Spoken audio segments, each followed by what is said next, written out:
इस बीच बड़ी खबर का रुख कर लेते हैं, जहां यूएन में पाकिस्तान को एक बार फिर से भारत ने लताड़ा है और अफसल राष्ट्र की जो है लेक्चर न दे, अफसल राष्ट्र किसी को लेक्चर न दे और अफसल राष्ट्र जो सिर्फ दूसरों पर निर्भर है। भारत ने कहा कि दान के पैसों पर जिंदा रहता है पाकिस्तान। पाकिस्तान आतंक पालने वाला देश है। भारत ने दो टूक जो है पाकिस्तान को जवाब दिया। पाकिस्तान हमेशा झूठ फैलाता है, भारत ने कहा। संयुक्त राष्ट्र में कश्मीर का राग छेड़ने पर भारत ने एक बार फिर से पाकिस्तान को लताड़ लगाई है।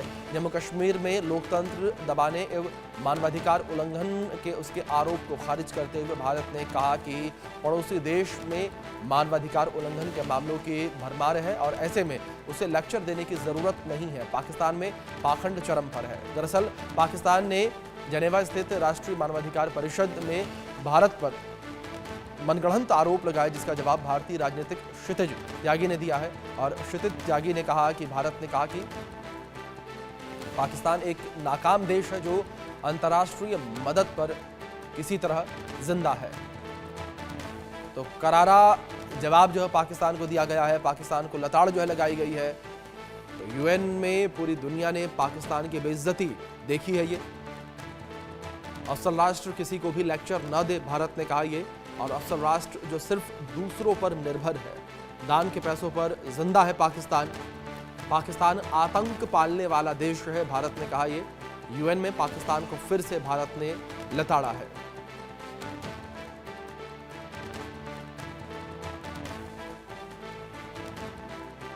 Mr. President, India is exercising its right of reply in response to the baseless and malicious references made by Pakistan. It is regrettable, yet unsurprising, to see Pakistan's so-called leaders and delegates continuing to dutifully spread falsehoods handed down by its military terrorist complex. Pakistan is even making a mockery of the OIC by abusing it as its mouthpiece, which is fooling nobody. We do not wish to dignify such propaganda, but are constrained to make a few simple points for the record. First, the Union territories of Jammu and Kashmir and Ladakh were, are, and will always remain an integral and inalienable part of India. India remains focused on democracy, progress, and ensuring dignity for its people, values that Pakistan would do well to learn from. I thank you. चलिए, इसी विषय पर खास बातचीत करने के लिए हमारे साथ दो खास मेहमान जुड़ गए हैं। उनका परिचय आपसे करवा देते हैं। हमारे साथ retired group captain UK Devraj ji जुड़े हैं, रक्षा विशेषज्ञ हैं, और हमारे साथ विदेशी मामलों के जानकार निपुण आलम बायन जी भी जुड़े हैं। आप दोनों मेहमानों का बहुत स्वागत है। और ग्रुप कैप्टन देवराज जी, मैं आपसे ही इस चर्चा की शुरुआत करना चाहूंगा। जिस तरीके से यूएन में भारत ने पाकिस्तान को लताड़ लगाई है, क्या पाकिस्तान बार बार लगातार जो पाकिस्तान के अंदर हो रहा है उस पर पर्दा डालने के लिए भारत पर इस तरीके के आरोप लगाता रहता है, जिसका करारा जवाब जो है वो भारत के द्वारा यूएन में दिया गया? अभिषेक, पाकिस्तान सो रहा है जी। पाकिस्तान 1947-48 से ही जहां पे भी दुनिया में किसी भी प्लेटफॉर्म में उसको मौका मिलता है, कश्मीर का राग अलापता है, चाहे वो ओआईसी हो, एससीओ हो, या यूनाइटेड नेशन हो, या ह्यूमन राइट्स कमीशन हो। पाकिस्तान को समझ जाना चाहिए एक बार और फाइनल टाइम कि जब 26 अक्टूबर 1947 में महाराजा ऑफ कश्मीर ने इंस्ट्रूमेंट ऑफ एक्सेशन साइन कर दिया था, उसके बाद से कश्मीर, जम्मू एंड कश्मीर पूरा का पूरा पीओके भी भारत का अभिन्न हिस्सा बन गया है। जहां तक ह्यूमन राइट्स वायलेशन की बात है, पाकिस्तान को जग जाना चाहिए। पाकिस्तान को अपनी गरेबान में देखना चाहिए कि पीओके में क्या हो रहा है। पाकिस्तान में माइनॉरिटीज के साथ हिंदू, सिख, हजाराज, इनके साथ क्या हो रहा है, और तो और शिया को भी नहीं बख्शा जाता पाकिस्तान में। जहां तक कश्मीर की बात है, इसमें कोई शक नहीं है कि कश्मीर भारत का अभिन्न हिस्सा है। हमने जब धारा 370 हटाई, उसका एक ही मकसद था, धारा 370 को हटाकर हमने कश्मीर में इंडियन कॉन्स्टिट्यूशन जब लागू कर दिया, उसके बाद से कश्मीर में जितने अवाम हैं वो भारत के किसी भी दूसरे नागरिक की तरह से सक्षम, सुदृढ़, मजबूत हो गए। आज कश्मीर के लोग भारत में उसी तरह से आजादी से जी रहे हैं, उसी तरह से एक डेमोक्रेसी के फल का सद उपयोग कर रहे हैं, जिस तरह से भारत का कोई भी दूसरा नागरिक। अगर आप जम्मू कश्मीर के लोगों को देखिए, वो भारत में जाते हैं बेंगलोर, पूना, हैदराबाद, दिल्ली, कलकत्ता और आजादी से अपने प्रोफेशन को फॉलो करते हैं। इससे भी बड़ी बात मैं बताता हूं, पाकिस्तान को देखना चाहिए कि वो इंडिया के जे-एंड-के में आए, कश्मीर में आए, देखें कि किस तरह से भारत ने कश्मीर के लोगों को प्रगति के पथ पर आगे बढ़ाया है। दूर दराज के गांव तक हमने सड़कें बना दी हैं, मोबाइल टावर लगा दिए हैं, दूर दूर के गांव में स्कूल बन गए हैं, अस्पताल बन जी, गए हैं। जबकि पाकिस्तान के पीओके में अभी तक वो आदि मानव की तरह रह रहे हैं। वहां तो बिल्कुल, अक्सर जुलूस निकलते हैं, जहां वो मांग बिल्कुल, करते हैं कि वो भारत को ज्वाइन करना चाहते हैं, कश्मीर का बिल्कुल। हिस्सा बनना चाहते हैं। बिल्कुल देवनाथ जी, जाहिर तौर पर पाकिस्तान जो है समय समय पर कश्मीर का राग जो है लापता रहता है। निपुण जी का रुख करूंगा मैं, वैश्विक स्तर पर क्या इसका असर पड़ा है उसको लेकर बात करूंगा, लेकिन उससे पहले मैं आप दोनों से रिक्वेस्ट करूंगा बने रहें, कुछ ग्राफिक्स के माध्यम से जानकारी अपने दर्शकों तक हम पहुंचा देते हैं, जहां यूएन में पाकिस्तान को भारत ने खरी खरी जो है वो सुनाई है, किस तरीके से जानकारी आप तक पहुंचाते हैं। जहां कहा कि अफसर राष्ट्र जो है किसी को भी लेक्चर न दे, ये कहा है भारत ने। कुछ इस तरीके से लताड़ जो है पाकिस्तान को लगाई है भारत ने। और अफसल राष्ट्र जो सिर्फ दूसरे देशों पर निर्भर हैं, वो किसी को सलाह ना दे, दान के पैसों पर जिंदा रहता है पाकिस्तान, ये भी जो है कहा गया। तो सीधे तौर पर बड़ा प्रहार पाकिस्तान के ऊपर किया गया है। पाकिस्तान आतंक पालने वाला देश है, ये भी एक बड़ा प्रहार यूएन में किया गया है। तो पूरे देश के साथ साथ पूरी दुनिया ने देखा किस तरीके से पाकिस्तान को लताड़ा गया है। पाकिस्तान हमेशा झूठ फैलाता है, ये भी यूएन में कहा गया। कश्मीर भारत का अभिन्न अंग है, ये कहा है। तो कुछ इस तरीके से लताड़ जो है लगाई गई है पाकिस्तान को, अफसर राष्ट्र किसी को भी लेक्चर न दे।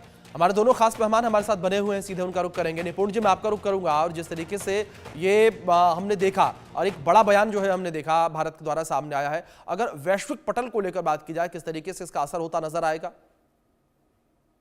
देखिए, आपने बिल्कुल सही बात कही। और जब इन्होंने बात बोली, देखिए जी, एक बड़ा अच्छा शब्द यूज किया गया, टर्म यूज की गई, वो किया गया फेल्ड स्टेट, कि Pakistan is a failed state.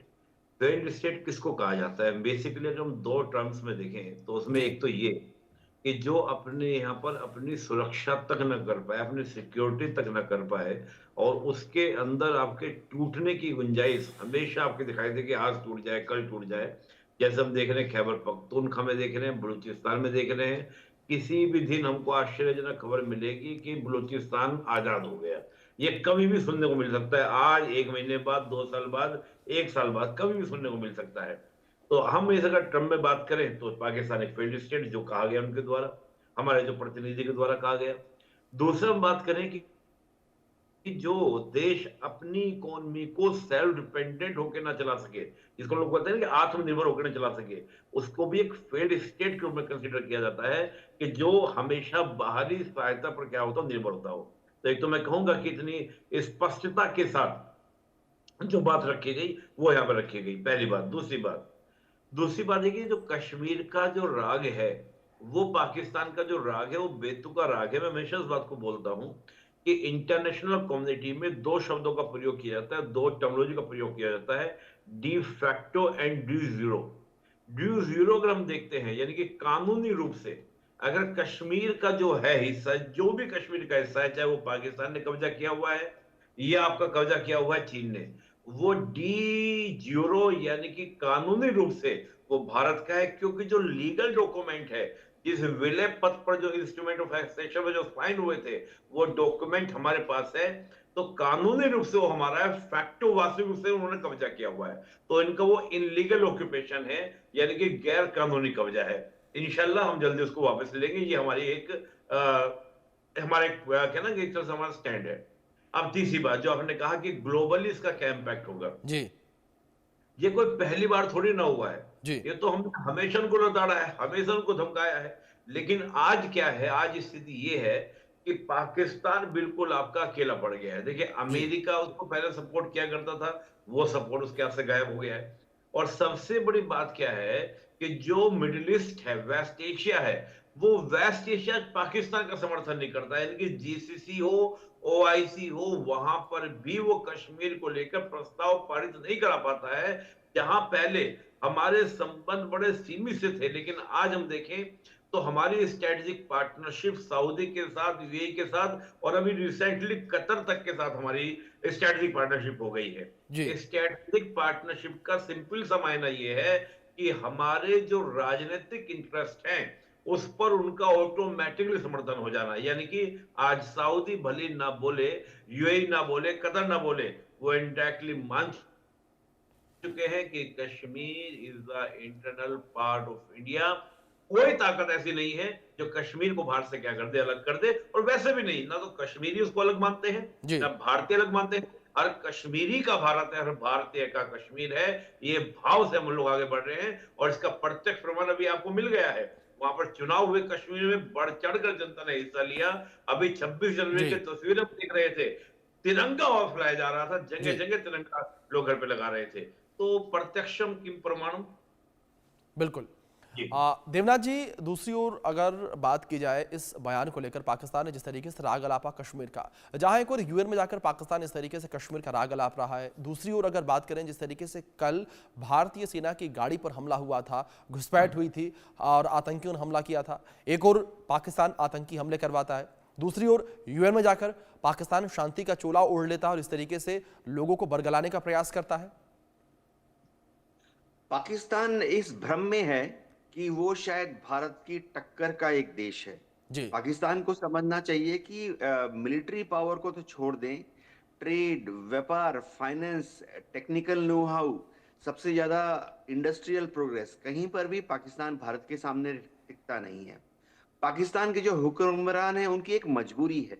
मजबूरी ये है कि जब भी उनके देश में उनकी आंतरिक स्थिति कमजोर हो जाती है या उनके देश, अपने देश के जो लोग हैं वो हैरान, परेशान, भुखमरी, जॉबलेसनेस से, अनएम्प्लॉयड, बीमारी से ग्रस्त हो जाते हैं, तो उनका ध्यान भटकाने के लिए वो भारत की तरफ देखकर कश्मीर का राग अलापना शुरू कर देते हैं।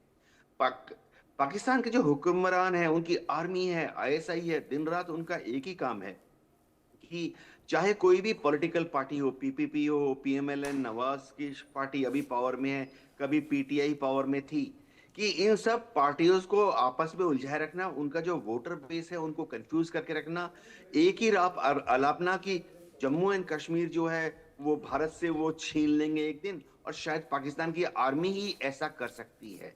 ऐसा करके पाकिस्तान की आर्मी जो है, उनकी जो पॉलिटिकल छुटभैया हैं उनको भी कंफ्यूज रखती है।